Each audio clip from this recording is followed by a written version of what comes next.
Tila sinagot na ni Vice President Sara Duterte ang tunay na estado ng unity nila ni Pangulong Bongbong Marcos Jr. Nasa frontline ng balitang yan, si Brian Basa. We are not candidates anymore.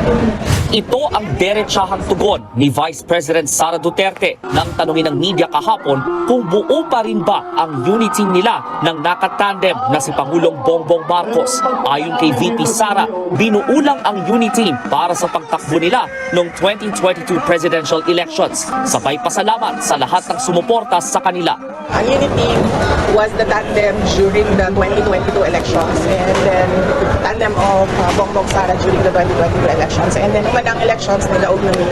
And pasalamat din sa ato ang mga kaigsuunan sa ating mga kababayan sa kanilang suporta sa tandem namin noong 2022.